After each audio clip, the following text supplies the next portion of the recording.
léegi yoo xam ne kii bu la ko defee doo ko fàtte. ça on l'oubliera pas. On l'oubliera pas. Non xam naa yëg naa yëpp. yëg naa yëpp je suis au courant de tout.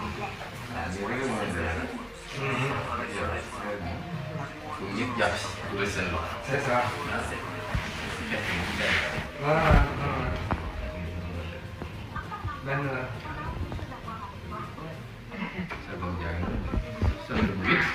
waaye léegi yow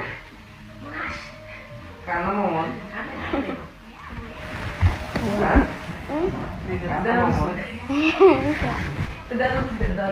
day musuma kay lii kay tey kenn ñoo wax ju leer nañ bi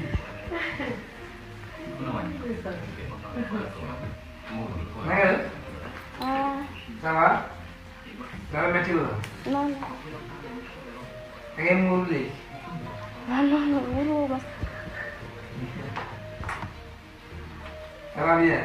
ay hein waaye léegi wax ma ci lan nga nekkoon si jàmm explique moi ma xam ma damay wax lépp kay ci nga nekkoon lépp la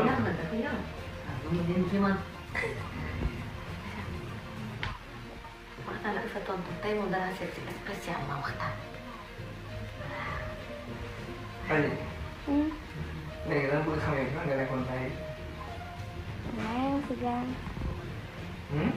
maa ngi si jàmm fan nga nekkoon yaa ko nekkoon agent de la BID agent BID yi laa nekkaloon foofu ñoom kese nga nekkaloon ak benn dame bu ñu doon toogee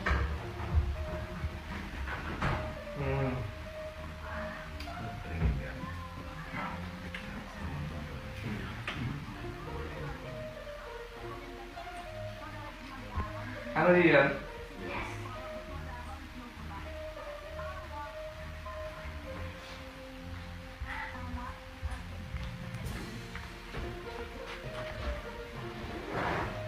waaw léegi dama bëggoon ñëw ñu waxtaan tuuti nee nga Aliou dama nga déglu bu baax ñu waxtaan ci xel dañ teg ko fi ci dëkk bi gis loolu dañu war a sant yàlla bu baax ñu yàlla boole fii ñun ñëpp toog nekk am fi yow aussi nga nekk am fi boo nee nga nekk am fi naa ñëwaat ci loolu parce que li fi xew yaa 9 mois maintenant li xewoon laa wax boo toogee fii ba tey ñu ngi toog di wax ko nettali yàlla la neex parce que am na ñoo xam ne bu def àndoon ci ñoom rek kon nit ñi kenn waxatul ak say wax xam nga loolu lépp loolu nag boo ko amee yàlla nga koy sante mais sante ko nit ñi am na waxte yàlla tax rek parce que li affaire yi métti ba métti ñoom loolu jël da récupéré la di nekk ak yow muy métti nag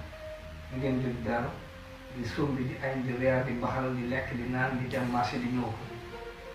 ñoom ñu bàyyi seen lépp bàyyi seen vie de famille bàyyi seen lépp moom kii sa tonton bi toog kon ak paam ku nekk bàyyi lépp nekk sa service pour que tu sois en sécurité donc nañ sant yàlla bu baax di loolu ak loolu c'est extrêmement important et aussi dina la métti tey xale bu ndaw am 20 ans nga am métti du day épreuve yoo xam ni xëy na bu doon keneen la heure bi dox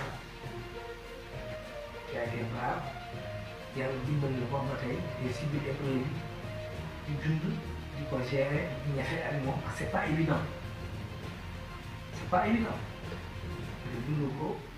nekk ak moom ba heure bi tey je ne reviendrai pas sur ce qui s'est passé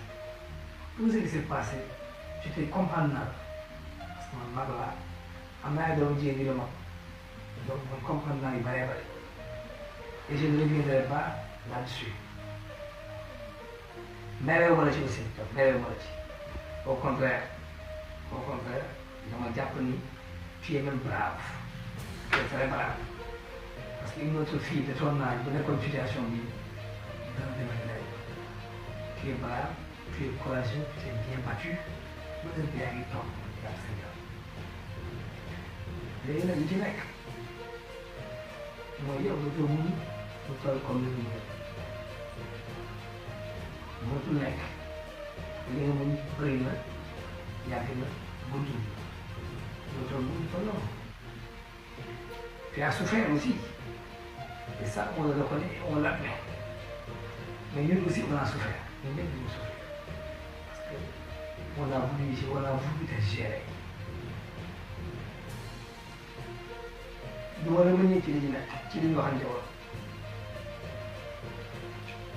amul dara loo xam ne nii ñu def rek pour seen intérêt personnel Adiy fii lépp lu fi ñu def rek pour dimbali la pour jàppale la pour génn situation bi nga am une nouvelle vie parce que ki la tooñ ba defal li mu la def ba mu indi lépp ana mu tey du mu ngi fi doon ay soxlaam am déet ay mi ngi dox soxlaam bi di jënd ay biram di dem ay soxlaam yow nga toog dans un coin mënuloo génn ça c'est pas normal d'abord benn souffrance man nag du ma la mës a bàyyi te mosuma la bàyyi du ma la mës a abandonné loolu bëgg nga xam ko ñoom ñuy toog dañuy mës a bàyyi dañuy mës a abandonné la preuve quand tu es parti ils ont tout fait pour te récupérer après ils ont compris ñu toog jàpp seen jàpp yow si bopp yaa ñëwaat dina ñëwaatee mënuñ la rejeté mënuñ la sànni mais ils t'ont pas rejeté ils t'ont encore adopté comme seen doom donc la bëgg nga xam ni yow dañ leen boole ci famille bi dañ leen boole ci tu es notre enfant tu es notre fille on ne te veut que du bien man nag dama la promettre la lii wala mooy dégg ñu mënti def lii la waxoon mooy gis nga procès bi jàllee dañ la wutal passeport te dañ lay ñëw tukki gis nga procès bi jàllee dañ la wutal passeport dañ lay ñëw tukki c'est ça qu'on s'était dit loolu changé wu ma ci tey changé wu ma ci ëllëg parce que sama kàddu la mën naa ko diggoon ak yow te dañ koy def mais heure bii nii fi toll nii Adiy mënoo am passeport mënoo génn réew mi tànkat ba si amul ku la ko wax waxul dëgg ku la ko dig na la lu ma def donc li fi des mooy nga xool ngay décidé man kenn du décidé parce que tu es majeur te wax naa leen ko ñoom kenn du la forcé ci dara même boo demoon tey bëggatuma nekk ak yéen nga nekk feneen man je fais considérer comme ma fille loo bëgg mu dimbali mën naa la ko defal lu ma mën a jàppale mën naa la ko defal parce que yaay décidé ci si ma di bëgg nekk ak ñoom dañ leen bàyyi nga dellu on garde le contact loo soxla ko ko ñaaree ma defal la ko boo ko ñaar bi ma defal la ko te lu tey bis bu sa procès jeexee li ñu la waxaat li ñu la war a def defal la ko tukki am nga ci problème maintenant si tu veux rester avec nous comme ni nga resté ak ñun aussi je suis d'accord loolu day tamit moi je suis prêt malgré tout ce qui s'est passé je suis prêt Adiy adopté waat la wutal la foo nekk ak ñi ak ñoom ngeen nekk comme ngeen ni ngeen nekkee woon 3 mois yàggatu muñ ko mu jeex sa procès jot nga dem sa yoon nga def li nga war a def mais ci ay conditions lay nekk condition bi ci jiitu mooy da ngay toog ci kër boo bëggee génn nga ànd ak ñoom nit nga tu n'es pas en prison nekkuloo kaso nekkuloo fen si tu as envie de sortir ñu organiser la nga génn parce que c'est ça qui est normal une jeune fille toi doit sortir